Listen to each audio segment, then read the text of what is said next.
toi, je m'appelle Virginie et je suis la créatrice du site internet réussiteetcoursdefrançais.com. Mon objectif est de te guider sur le chemin de la réussite en cours de français. Alors tu te demandes peut-être ce qui fait la différence entre une copie moyenne et une bonne copie, entre un oral moyen et un bon oral. Eh bien, je vais te dire un secret, il s'agit en fait de la justesse, du vocabulaire, de l'analyse littéraire que tu utilises. Vraiment, c'est ce qui va faire la différence auprès de ton prof, de ton correcteur, de ton examinateur. C'est pourquoi aujourd'hui, je te dévoile les 20 mots-clés qu'il faut absolument que tu connaisses et que tu emploies lorsque tu étudies un texte argumentatif. Alors, je te laisse te munir d'un petit carnet de vocabulaire, un petit calepin, peu importe, d'un stylo. Installe-toi confortablement et c'est parti. Nous commençons tout de suite avec les stratégies argumentatives. Dans un premier temps, argumenter. Argumenter, c'est soutenir ou contester une opinion dans le but d'obtenir l'adhésion de celui à qui l'on s'adresse. Convaincre, c'est faire appel à la raison de celui à qui l'on s'adresse grâce à un raisonnement construit. Persuader, c'est faire appel à la sensibilité de celui à qui l'on s'adresse grâce à des procédés stylistiques et oratoires. Ce n'est pas la même chose. Convaincre et persuader sont vraiment deux démarches différentes. Et enfin, la dernière stratégie, délibérer, c'est débattre avec soi-même ou avec quelqu'un dans le but de prendre une décision. Voilà pour un premier panorama des différentes stratégies argumentatives. Nous passons à présent aux éléments qui constituent l'argumentation. Le premier élément, c'est le thème. Le thème, c'est tout simplement le sujet, de quoi il est question, de quoi l'on parle. La problématique, ce sont les questions que l'on pose à propos du sujet. La thèse, c'est l'opinion soutenue par celui qui parle. C'est la proposition qui est soutenue, qui est défendue. Voilà pour la thèse. Il existe à présent différents types de raisonnements dans les textes argumentatifs pour convaincre, que tu dois connaître. Le premier raisonnement que tu dois connaître, c'est le raisonnement inductif. Le raisonnement inductif, il part d'un exemple pour aboutir à une idée générale. Le raisonnement déductif, à l'inverse, il part d'une idée générale pour aboutir à l'exemple. Le raisonnement par concession, quant à lui, se construit en deux temps.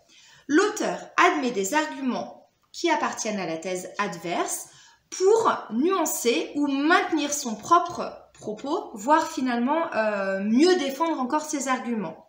Ça, c'est pour le raisonnement par concession. Le raisonnement dialectique, que tu peux parfois employer dans une dissertation.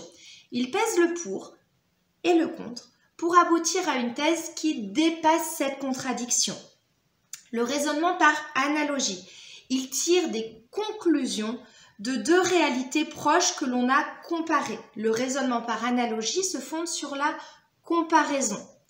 Et pour terminer, le raisonnement par l'absurde, il prouve la validité d'une thèse en montrant que la thèse adverse se construit sur des arguments absurdes.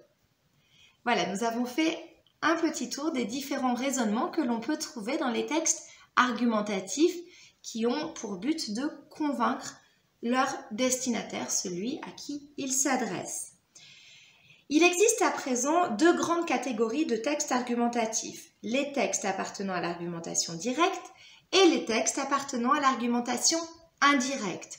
Pour les textes appartenant à l'argumentation directe, tu peux trouver des genres comme l'essai. L'essai, c'est un texte de réflexion personnelle dans lequel l'auteur argumente de façon subjective.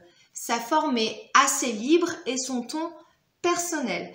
Un essai très célèbre correspond évidemment à l'œuvre de Montaigne, Les Essais. Un autre genre de texte appartenant à l'argumentation directe, c'est les lettres et la lettre ouverte. La lettre ouverte, c'est une lettre qui s'adresse à plusieurs destinataires, qui appartient au domaine public, et tu connais peut-être certainement comme exemple le très célèbre J'accuse d'Émile Zola. Ensuite, il y a le dialogue. Le dialogue, c'est un peu particulier parce que c'est un genre hybride qui peut parfois appartenir à l'argumentation directe et parfois appartenir à l'argumentation indirecte. Il appartient à l'argumentation directe lorsque c'est un débat d'idées qui est destiné à être lu. Il appartient à l'argumentation indirecte lorsqu'il s'agit d'une transcription littéraire au style direct d'une conversation. Voilà pour les quelques exemples de genre que tu peux trouver dans l'argumentation directe. Passons à présent à l'argumentation indirecte. L'argumentation indirecte possède un genre privilégié qui est celui de l'apologue.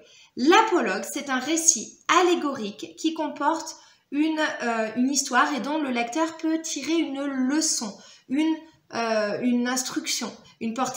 L'apologue a une portée instructive. Tu vas trouver évidemment dans les textes appartenant à l'apologue les fables. Les fables, ce sont des courts récits en vers qui comportent des personnages simplifiés, souvent symboliques, parfois des animaux, qui contiennent du merveilleux, du surnaturel et évidemment qui contiennent une leçon ou une morale. Ça, c'est pour les fables. Il y a toujours une portée à la fois plaisante, divertissante, qui correspond au plaquéré, au plaisir, et une portée instructive qui correspond au docéré, instruire. Vraiment, il y a une portée à la fois plaisante et instructive. Il y a toujours ces deux aspects lorsqu'on étudie une fable. Évidemment, le maître en la matière, c'est Jean de La Fontaine qui a écrit bon nombre de fables au XVIIe siècle et d'ailleurs au XXe siècle, des auteurs comme Anouilh ou Queneau ont proposé des réécritures de fables. Il existe également dans le genre de l'apologue le conte philosophique. Le conte philosophique, c'est un court récit en prose qui est un mélange entre le conte traditionnel et une leçon morale ou philosophique. Voltaire en est le maître, tu connais certainement Candide, l'ingénu, Jeannot et Colin, le jeune Scarmentado et son maître. Voilà, il existe bon nombre de contes philosophiques écrits par Voltaire qui répondent à cette définition. Le conte philosophique, c'est donc un récit fictif qui n'existe pas, qui est sorti de l'imagination de son auteur, plaisant, et avec un héros, des personnages schématisés et une leçon morale ou philosophique. Il peut prendre parfois la forme de l'utopie. L'utopie, par exemple, tu peux penser comme exemple d'utopie à l'abbaye de Thélème dans Gargantua de Rabelais. Tu peux également penser à l'Eldorado, donc Candide de Voltaire, qui est une utopie. Une utopie, c'est un récit qui présente les mœurs et l'organisation sociale et politique d'un monde imaginaire, idéal et irréalisable pour mettre en avant les travers de notre société. Il a donc une portée critique implicite. Voilà, nous avons fait le tour des différents genres de l'argumentation directe et indirecte. J'espère que tu as bien pris note de tous les éléments que j'ai pu t'apporter au cours de cette vidéo. Si cette vidéo t'a plu, n'oublie pas de me mettre un petit pouce bleu sous la vidéo. N'hésite pas aussi à activer la petite cloche pour ne rater aucune de mes vidéos. J'en publie une tous les samedis à 10h30. Sois donc au rendez-vous parce que vraiment chaque semaine, j'essaie de t'apporter les meilleures ressources pour que tu réussisses en français. On ne lâche rien et on continue aussi sur tous les réseaux sociaux, Instagram, Facebook, Spotify, où je suis très active pour t'apporter le meilleur et que tu aies enfin la réussite que tu mérites en cours de français. Sur ce, je te souhaite une excellente réussite en français et surtout, comme d'habitude, que la force de la littérature soit avec toi. Bye bye!